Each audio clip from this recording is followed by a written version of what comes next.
Kay nagdipon sa ngalan ng Ama at ng Anak at ng Espiritu Santo, Amen. ang pagpapala ng ating Panginoong Kristo, ang pag-ibig ng Diyos Ama, at ang pakikipagkaisa ng Espiritu Santo, naway sumainyong lahat. At sumaiyo rin.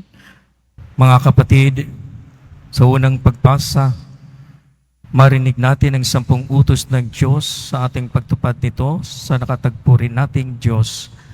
At sa kailawang pagbasa, sinasabi ni San Pablo na sa Jesucristo ang kapangyarihan at karunungan ng Diyos. Sa Jesucristo ang kabuuan ng pagbubunyag ng Diyos ng kanyang sarili sa tao.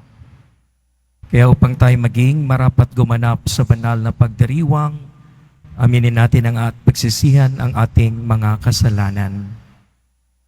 Inaamin ko sa makapangyarihang Diyos at sa inyo mga kapatid, na luba akong nagkasala sa isip, sa salita at sa gawa, at sa aking pagkukulang. Kaya isinasamo ko sa mahal na Birheng Maria, sa lahat ng mga anghel at mga banal, at sa inyo mga kapatid, na ako'y panalangin sa Panginoong ating Diyos.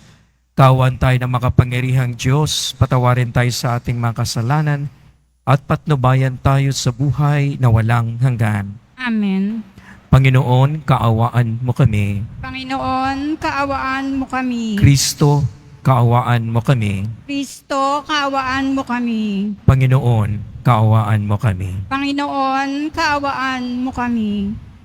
Manalangin tayo. Ama naming makapangyarihan, ikaw ay maibigin at butihin sa tanan. Itinuturo mo ang lunas sa kasalanan ay nasa kusang pagpapakasakit, pagdalangin at pagmamalasakit.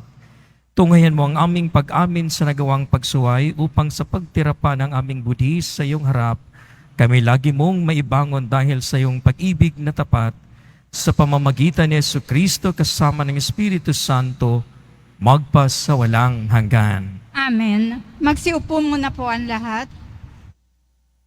Pagbasa mula sa aklat ng Exodo. Noong mga araw na iyon, sinabi ng Diyos, "Ako ang Panginoon, ang inyong Diyos na naglabas sa inyo sa Ehipto at humango sa inyo sa pagkaalipin. Huwag kayong magkakaroon ng ibang Diyos maliban sa akin. Huwag ninyong babanggitin sa walang kabuluhan ang pangalan ng Diyos, sapagkat parurusahan ko ang sinumang bumanggit nito ng walang kabuluhan. Italaga ninyo sa akin ang araw ng pamamahinga. Igalang ninyo ang inyong ama at ina. Sa gayon ay mabubuhay kayo ng matagal sa lupaing ibinigay ko sa inyo. Huwag kayong papatay. Huwag kayong mangangalunya. Huwag kayong magnanakaw. Huwag kayong sasaksi sa di katotohanan laban sa inyong kapwa. Huwag ninyong pag-imbutan ang sambahayan ng inyong kapwa, ang kanyang asawa, mga alila, mga baka, asno, o ang anumang pag-aari niya. Ang salita ng Diyos. Salamat sa Diyos. Panginoon, iyong taglay ang salitang bumubuhay. Panginoon, iyong taglay ang salitang bumubuhay. Ang batas ng Panginoon ay batas na walang kulang. Ito'y utos na ang dulot sa tao ay bagong buhay. Iyaong kanyang mga batas ay mapagtitiwalaan, nagbibigay ng talino sa pahat-ang kaisipan. Panginoon, iyong taglay ang salitang bumubuhay. Ang tuntuning ibinigay ng poon ay wastong utos. Liligaya ang sinuman kapag ito ang sinunod. Ito'y wagas at matuwid pagkat mula ito sa Diyos. Pangunawa ng isipan, yaong bungang idudulot. Panginoon, iyong taglay ang salitang bumubuhay. Yaong paggalang sa poon ay marapat at mabuti. Isang banal na tungkulin na iiral na parati. Pati mga hatol niya ay matuwid na kahatulan. Kapag siya ang humatol, ang pasya ay pantay-pantay. Panginoon, iyong taglay ang salitang bumubuhay. Ito'y higit pa sa ginto na maraing nagnanais. Higit pa sa gintong lantay na ang hangad ay makamit. Matamis pa kay sa pulot na sakdal tamis. Kahit anong pulot ito, nadalisay at malinis. Panginoon, iyong taglay ang salitang bumubuhay.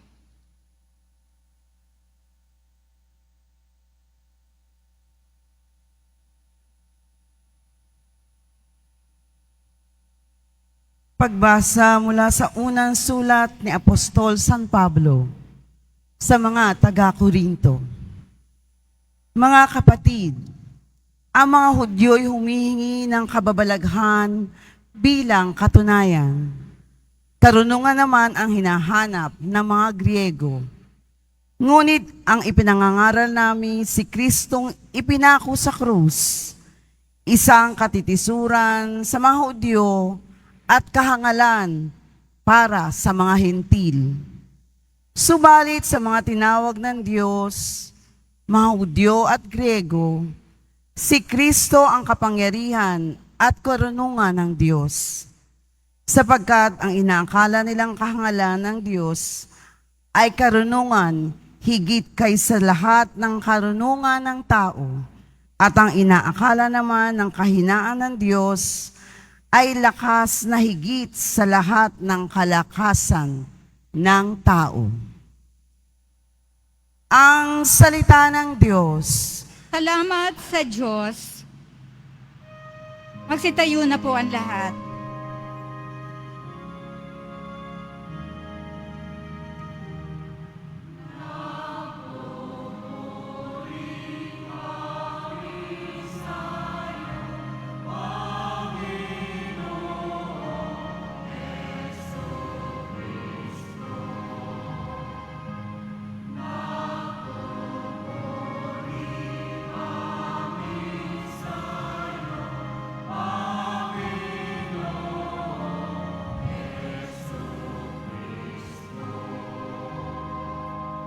Pag-ibig sa sanlibutan, Diyos ay gayon na lamang.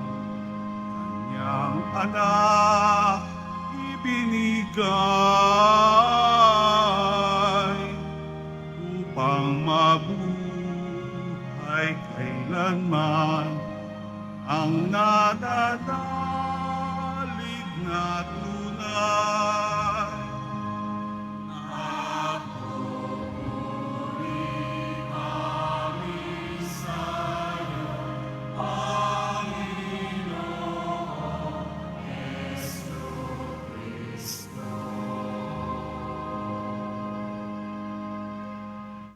Sumainyo ang Panginoon. At sumaiyo Ang rin. mabuting balita ng Panginoon ayon kay San Juan.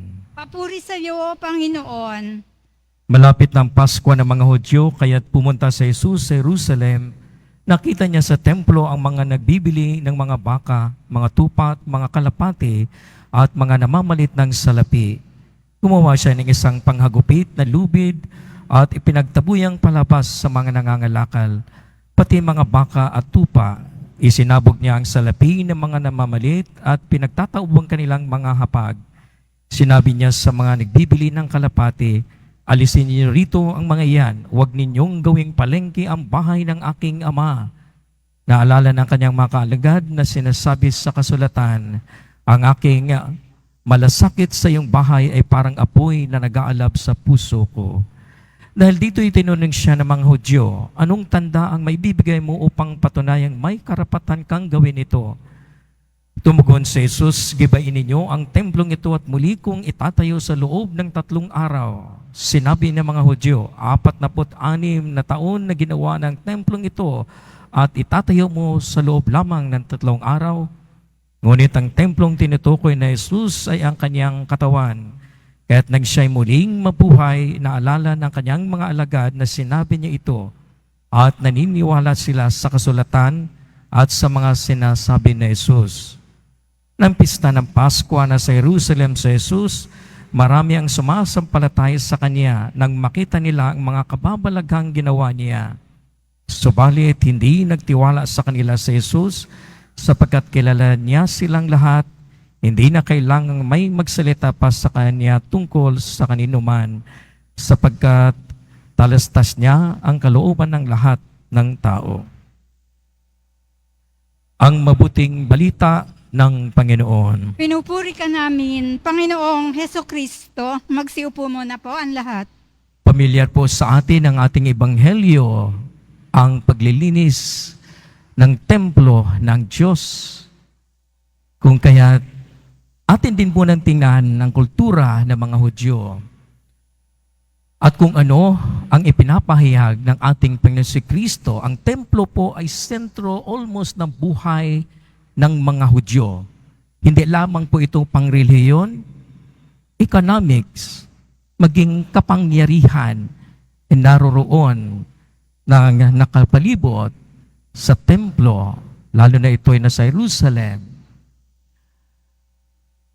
Pero pinagtutunan ng pansin ng ating Panginoon si Kristo ang pangyari sa loob ng templo. Ito po'y katanggap-tanggap na merong nangangalakal, merong nagtitinda dahil para po sa mga ibang malalayong lugar na pupunta sa templo ay hindi na sila magdadala kung ano ang kanilang inaalay. Ang kanilang kapanuhunan ng mga hayop na isinusunog. Kung kaya't naroon na sa labas at bibilihin na lamang nila. Ito po hindi lamang sa paggalit ng ating Panginoon Kristo sa nangyayaring kalakaran. Ito po'y napapatungkol sa kanyang identity, sa kanyang imahe. Una po, ang imahe, identity ng ating Panginoon Kristo ay laging para sa mga mahihirap. Kung kaya't naroroon sa templo ang mga pandaraya, na halimbawa po, maaring minomonopolize nila ang currency na ito lamang tatanggapin at hindi ng iba. Of course, kung ano man ang currency, pag ikay mahirap, ay talagang pilit mong abutin iyon. Ang kung kaya mo lamang ay isang kalapati. Hindi lamang po yun, pag ito'y hindi maganda, kinakailangan palitan mo para mas maganda ang iyong mayaalay. Sa makatwid po, marami ang ibang pandaraya na nangyayari doon. Kung kaya't ang ating Panginoon Kristo ay napansin ito dahil ang lagi pong naapektuhan ay ang mga mahihirap. Sisters and brothers, this is actually the identity of our Lord Jesus Christ with the poor. Atin pong alamin ang atin pong mga religious practices, ang ating pagkarelyoso, ang ating maninimba't mananampalataya. Marami po tayong imahe sa ating Panginoon si Kristo. Nakatawa, tahimik, malalim, maawain, pero nakakabigla ng itong imahe, nagiging violente ang ating Panginoon si Kristo, kumuha ng hagupit. Malamang hindi na niya nulubos matanggap kung ano ang mga nangyayari na lalong na ikanululugmok na mga mahihirap. Because his identity belongs to them. Kung kaya nga, hinamon niya ang mga naroroon at ginawa niya ang nangyari ngang paglilinis. So para sa atin pong titingnan ng una, yung ating pag-unawa sa ating relasyon sa Diyos, sa ating pagdulog sa Diyos. Many of us have this understanding Pag malaking sakripisyo ko, malaking ialay ko, malaking handog ko, malaki din ang balik sa akin. Pag maliit, maliit din. Many times we have this attitude, commercial.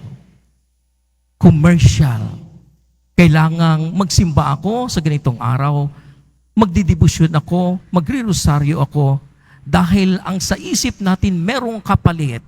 Kung gaano man ito kalaki, ganun din ang kapalit na ating iniisip. Sisters and brothers, hold on. Hold to that understanding. Dahil po, ang biyaya ng Diyos ay ipinagkaloob sa lahat at yun po ay free. Wala pong kinalaman sa ating donasyon, walang kinalaman sa ating pagbigay, walang kinalaman sa laki nito o maliit nito, wala po ito. It is our own expressions. Kung kaya't kahit maliit man yan, ay katanggap-tanggap yan sa ating Panginoong Diyos kung ito'y mula sa iyong puso. Kung kaya't ang kanyang paglilinis sa templo, at ito'y hamon din sa kanya ng mga otoridad at that time, anong sinyalis? At ipinapahayag niya mismo ang kanyang pagtao at kanyang identity, ang pagka-Diyos. Gibain ninyo ito, in 3 days, I will raise it up. Ibabangon ko ang templong ito at ito'y napapatungkol sa kanya. Ano po ang effect nito, mga kapatid? Kung napapansin po natin, hindi lamang sa kilalang dambana nitong Jesus Nazareno dito sa Quiapo, kumalat na po sa iba't ibang lugar. Ibig sabihin, ang Espiritu ng Diyos na pagkamawain, ang Espiritu ng Diyos na nagpapakain, ang Espiritu ng Diyos na nagpapagaling at nagtuturo, ay hindi lamang halimbawa makikita na at papahayag dito, kundi ito'y kumalat na sa ibang kapuluan, maging sa lahat ng dako ng mundo, nang dahil sa Espiritong ipinagkaloob ng bawat isa sa atin bilang katawan ng ating Panginoon Kristo. Hindi po ba natin napapansin ito? Ibig sabihin, makikilala natin ang Diyos sa ating buhay, hindi lamang sa gusali ng simbahan o templo, kundi mismong sa atin, na halimbawa po, tayo'y nandito, idinudulog mo ang iyong sarili, nandito ka para maraming paghingi ng kapatawaran, paghingi ng biyaya, lahat-lahat dinudulog natin, atin po itong nilalabas dahil ang templong tinutukoy ng ating Panginoon Kristo na ibinahagi niya sa atin bilang katawan, ay narito sa bawat isa sa atin, na ibig sabihin, kahit saang dako tayo, kahit saang trabaho tayo ginagawa natin, we are the temple of our Lord Jesus Christ in His Spirit. Kung kaya't kung anong respeto natin sa templong gusali, ay ganoon din ang templong pagre-respeto natin sa bawat isa. Na halimbawa pong iba sa atin, ang galing, mabait sa loob ng templo o simbahan, paglabas, pag merong pagkakataong mangurakot, pagkakataong katiwalian, gagawa. Ibig sabihin, ang templong nandoon ang Diyos sa kanya ay hindi na niyan ay sasagawa. Ang kanya lamang ay detong templo ng isang gusali. That should be the effect in us. Na ibig sabihin, sinabi ng Panginoon, ako, tinudulog niya sa atin, pinamumukha niya sa atin na siya ang templo at tayo ay kanyang katawan. So ibig sabihin, narito siya sa atin. Kung ano man ang Diyos, kung siya man ay maawain, dala-dala natin ito. Kung siya man ay matuwid sa kanyang ginagawa, dala-dala natin ito. Kung siya man nagpapahayag ng mabuting balita, lalo na sa mga hirap, dala-dala niya ito. Dala-dala natin ito because we are the temple of our Lord Jesus Christ. There is no dichotomy walang paghihiwalay. Naakala natin nandito tayo sa loob ng bahay ng Diyos, ang templo o simbahan, ay iba na ang ating pagsasagawa ng ating espiritualidad. Marami po sa atin ang ganon. Na halimbawa po, nagbibigay naman ako ng donasyon sa simbahan. Pero ang kanyang ginagawa naman sa kanyang trabaho ay kaiba naman. Nagmamalupit, lalo na sa mga mahirap, pagsisira ng kaligtasan. Hindi niya nadadala ang templong narito sa atin ang Diyos. Marami po sa atin ang ganon. We try to separate. Ito yung ugali ko sa loob ng simbahan. Pagkalabas na sa trabaho ko, merong pagkakataon. Gagawa ako ng pagkakapirahan. Bagamat katiwalaan ito, wala na. Wala na pakialam dito ang Diyos. Labas na ito ng templo. Ibig sabihin po, hindi natin nadadala bilang katawan ng ating Panginoon Kristo at templo ang ating pagkatao. Kung ikaw ay guro, dala-dala mo ang pagpamahal ng Diyos sa kanyang tinuturuan, ang kanyang itinuturo. Pag ikaw ay engineer, meron kang kontrata. Dala-dala mo ang maging matuwid para ito sa kapakanan ng mamarami at lalong na sa mga mahirap. Kung kaya nga lang, malaki ang kontrata ko, substandard ang aking gagawin. Kaya pag substandard, maraming nasisira na daan at maraming nadidisgrasya, ikaw ay nakakuha ng kontrata, ikaw ay engineer, mayaman ka. Ito yung ikinagagalit ng ating Panginoon Kristo. When we cannot bring, especially to our poor brothers and sisters, the temple of His body that He represented, marami po sa atin na matatamaan. Kasi hinihiwalay natin. Bakit hinagupit ng ating Panginoon Kristo at nilinis ito? Once and for all, this is the righteousness of God. Galit siya sa mga pangyayari. Kung kayo po ay nagagalit para sa kabutihan, hindi po kasalanan yun. Huwag ka lang manakit ng tao at papatay. Dahil ipinapakita mo ang katotohanan at para sa kapakanan, lalo na ng mahirap.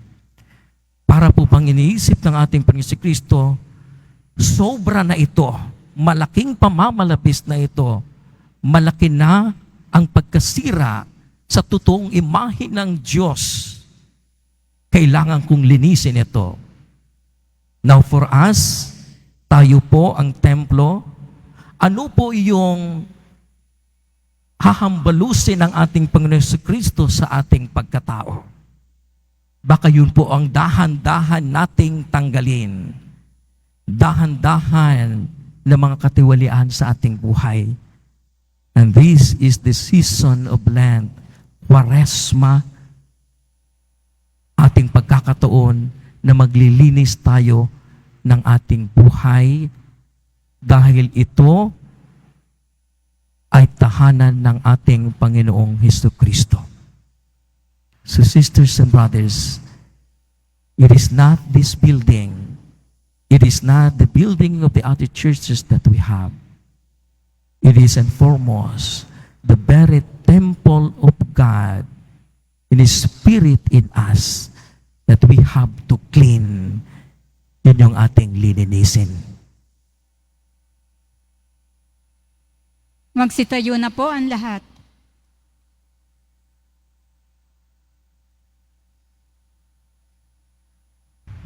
Muli mga kapatid,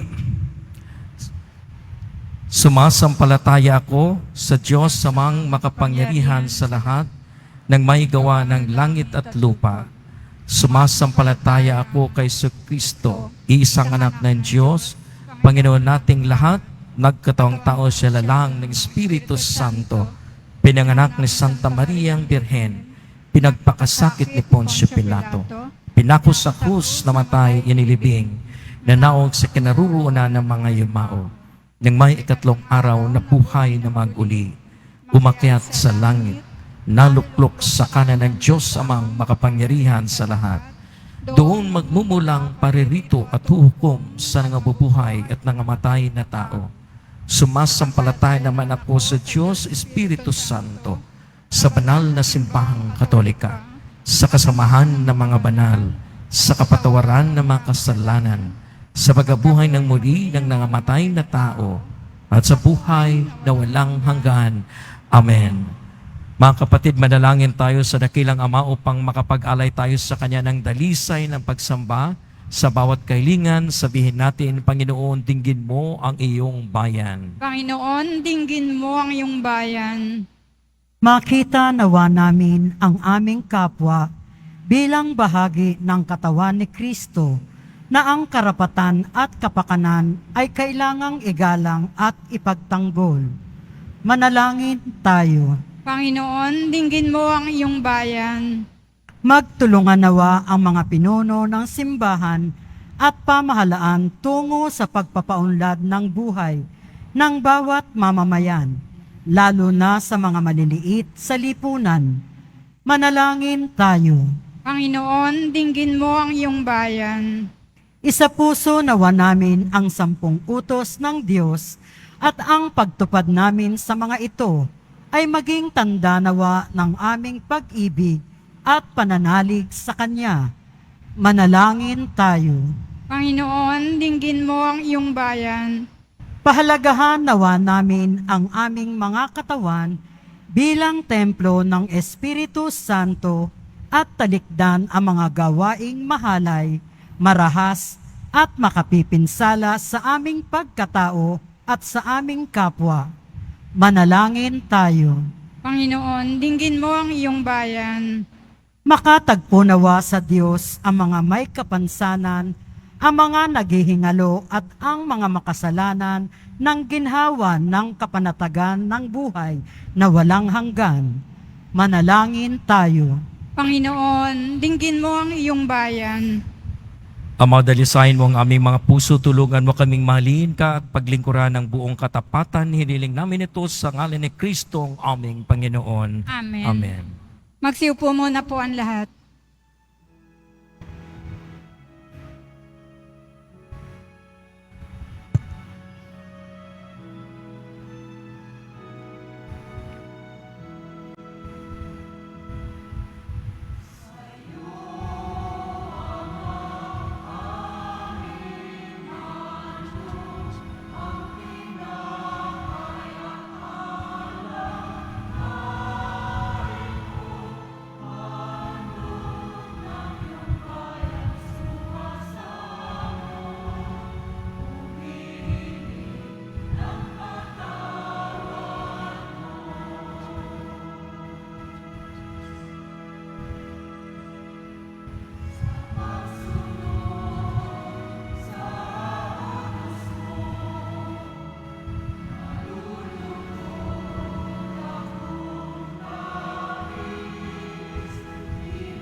Magsitayo po ang lahat.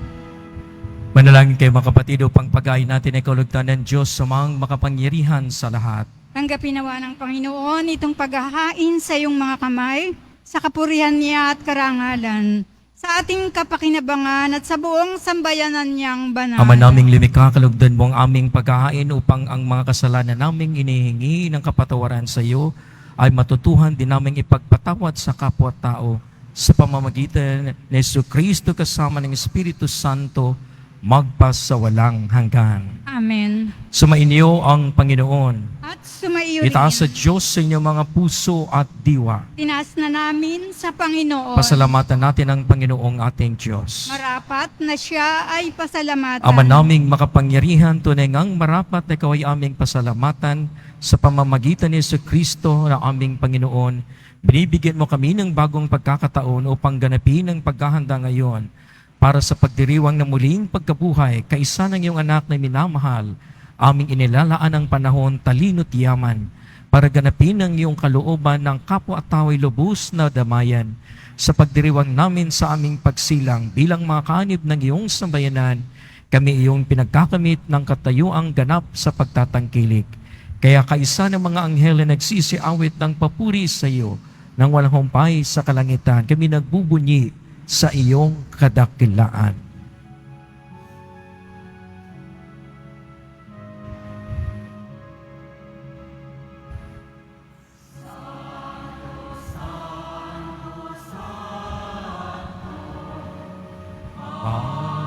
Panginoong Diyos ng makapangyarihan,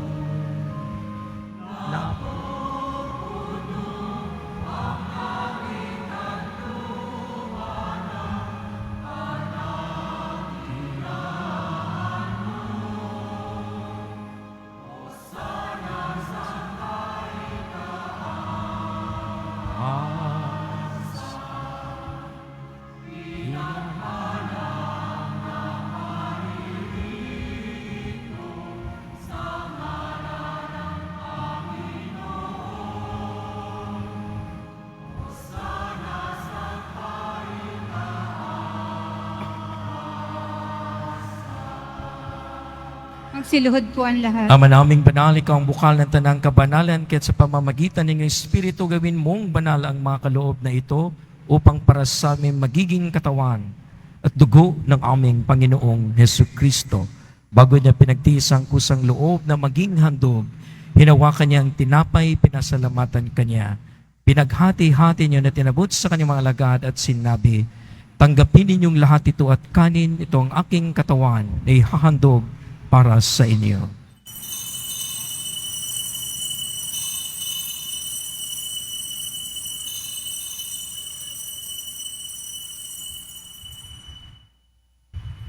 Ganyan din naman ang matapos sa ngapunan, hinawakan niya ang kalis, muli kanyang pinasalamatan, inabot niya ang kalis sa kanyang mga alagad at sinabi, tanggapin ninyong lahat ito at inumin, ito ang kalis ng aking dugo, ng bago at walang hanggang tipan. Ang aking dugo na ibubuhos para sa inyo at para sa lahat sa ikapagpapatawad ng mga kasalanan. Gawin ninyo ito sa pag-alaala sa akin.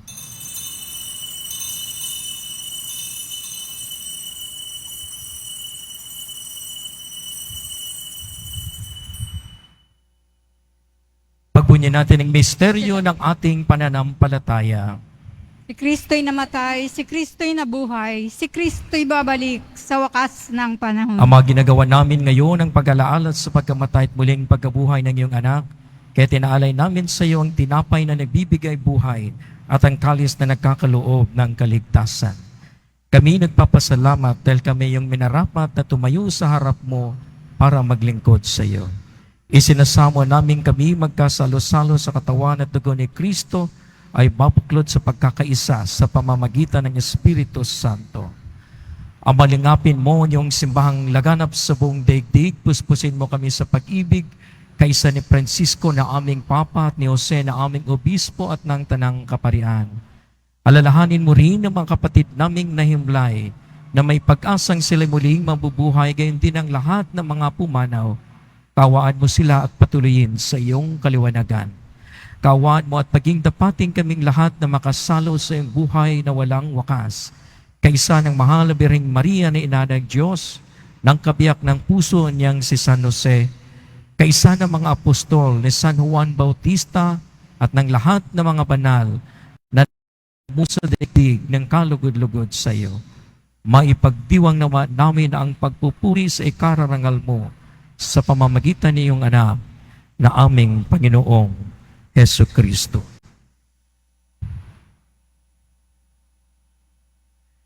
Sa pamamagitan ni Kristo, kasama niya at sa kaniyang lahat ng parangal at papuri ay sa iyo, Diyos amang makapangyarihan, kasama ng Espiritu Santo, magpa sa walang hanggan.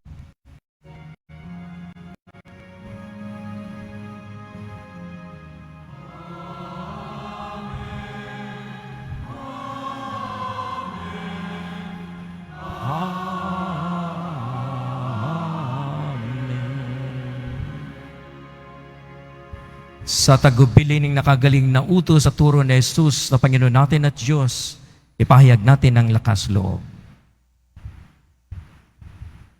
Ama namin, sumasalangit ka. Sambahin ang ngalan mo. Mapasa amin ang kaharian mo. Sundin ang loob mo dito sa lupa para nang sa langit. Bigyan mo kami ngayon ng aming kakanin sa araw-araw. At patawarin mo kami sa aming mga sala, para ng pagpapatawad namin sa nagkakasala sa amin. At huwag mo kaming ipahintulot sa tukso, at iadya mo kami sa lahat ng masama. Iniling namin kami iadya sa lahat ng masama, pagkalooban ng kapayapaan araw-araw, iligtas sa kasalanan at ilayo sa lahat ng kapahamakan, samantalang aming pinananabikan ng dakilang araw ng pagpapahayag ng tagapagligtas namin sa Hesus Kristo. Sapagkat iyo ang kaharian at ang kapangyarihan at ang kapurihan magpakailanman. Amen. Panginoong Hesus Kristo, sinabi mo sa iyo mga apostol, kapayapaan ang iniiwan ko sa inyo, ang aking kapayapaan ang ibinibigay ko sa inyo. Tunghayan mo ang aming pananampalataya at huwag ang aming pagkakasala. Pagkalooban mo kami ng kapayapaan at pagkakaisa ayon sa iyong kalooban, kasama ng Espiritu Santo, magpas sa walang hanggan. Amen. Ang kapayapaan ng Panginoon ay laging sumainyo. At sumaiyo rin. Magbigayin tayo ng kapayapaan sa isa't isa. Peace, peace, peace. Ordero ng Diyos na nag-aalis ng mga kasalanan ng sanlibutan, maawa ka sa amin. Kordero ng Diyos na nag-aalis ng mga kasalanan ng sanlibutan, maawa ka sa amin. Kordero ng Diyos na nag-aalis ng mga kasalanan ng sanlibutan, pagkaloob mo sa amin ang kapayapaan, magsiluhod po ang lahat. Narito mga kapatid, si Jesu Kristo ang maawaing kordero ng Diyos na nag-aalis ng mga kasalanan ng sanlibutan, mapapalad tayo na niya makibahagi sa kanyang piging. Panginoon, hindi ako karapat-dapat na magpatuloy sa iyo. Ngunit sa isang salita mo lamang ay gagaling na ako. Ipagsanggalang nawa tayo ng katawan at dugo ni Kristo para sa buhay na walang hanggan. Amen.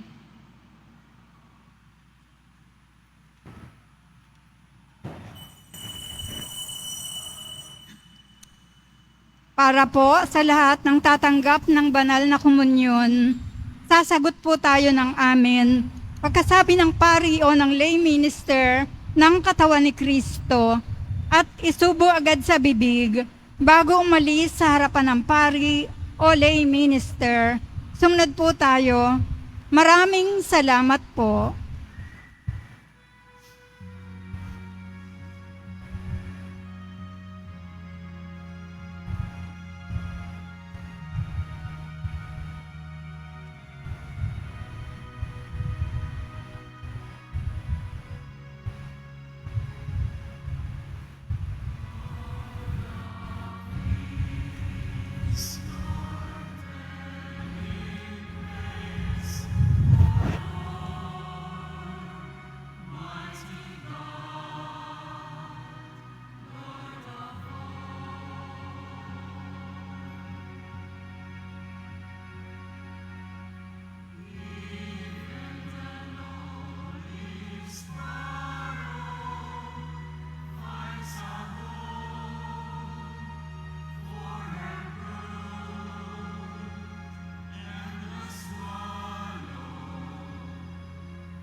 Ngayong panahon ng Kwaresma, tayo ay tinatawag na dagdagan ang ating pagsasakripisyo, pananalangin at pagkakawanggawa.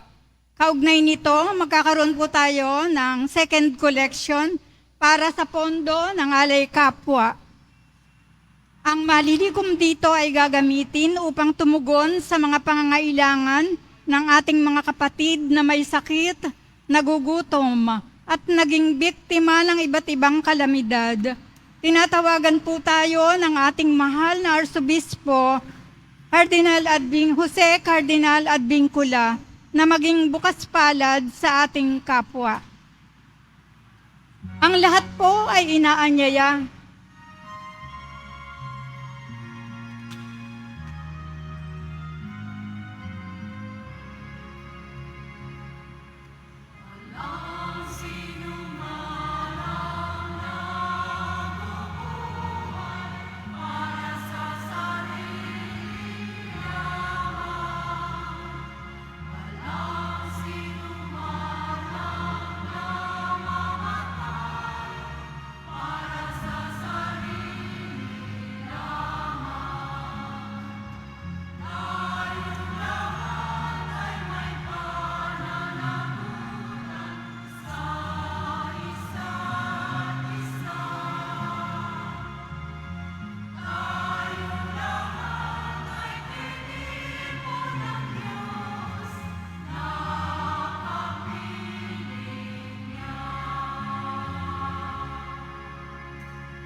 Ang lahat po ay inaanyayahan, lalo na po ang ating mga ministry, mandated organizations, SDN at iba pang grupo o samahan ng ating simbahan sa ating ika-4 at huling Lenten Recollection sa darating na March 5, 2024, Martes, sa ganap na ika-7 ng gabi.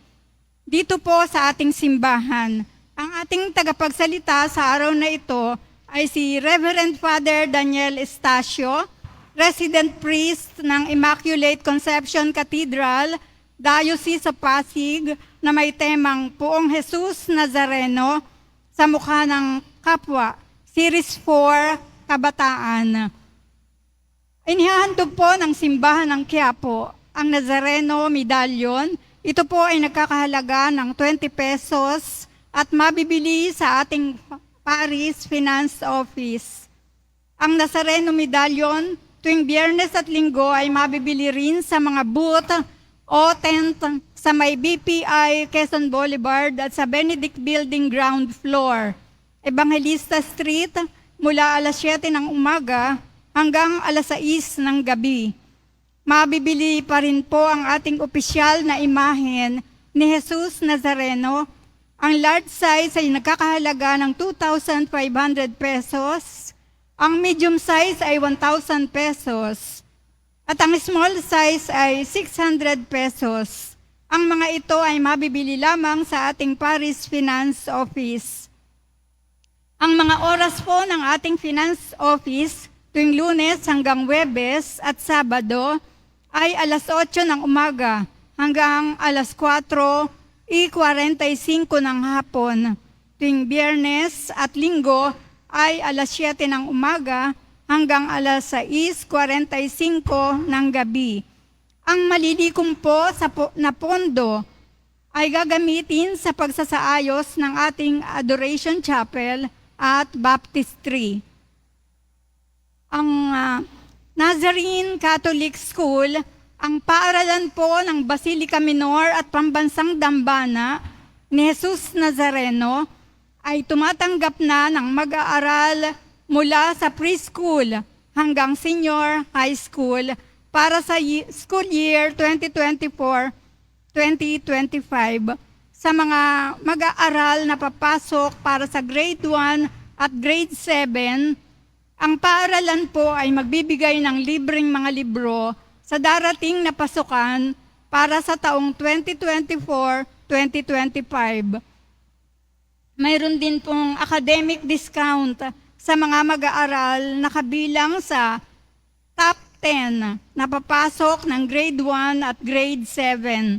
mayroon din pong matatanggap na 13,000 ESC subsidy ang mga grade 7 na patuloy na matatanggap hanggang sa sila ay makarating ng grade 10.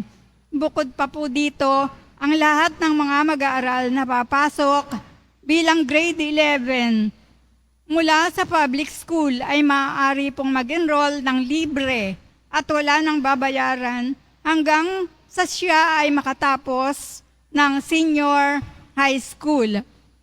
Para sa karagdagang impormasyon, maaari kayong mag-message sa The Nazarene Catholic Schools Facebook page.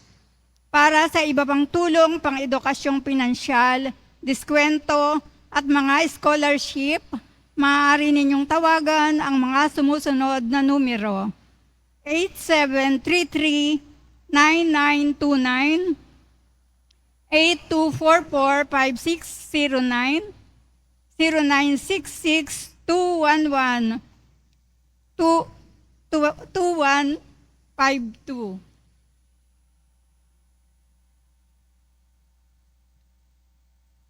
Pagkatapos po ng misa, wiwisikan po ang lahat ng banal na tubig. Pinakikiusapan po ang lahat na manatili lamang muna sa inyong mga lugar, tanging sa Quezon Boulevard o sa Plaza San Juan lamang po ang labasan ng lahat. Sumunod po tayo. Maraming salamat po sa inyong pagdalaw at pagsisimba sa Basilica Minor at Pambansang Dambana ni Jesus Nazareno.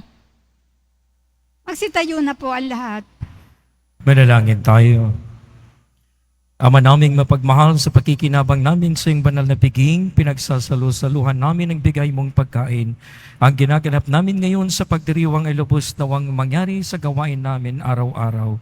Sa pamamagitan ni Jesucristo kasama ng Espiritu Santo, magpasawalang hanggan. Amen. Sumainyo ang Panginoon. At sumayo rin, Mahal na pong Jesus Nazareno, inahayag mo sa pamamagitan ng krus ang walang maliw na pag-ibig ng Diyos sa sangkatauhan.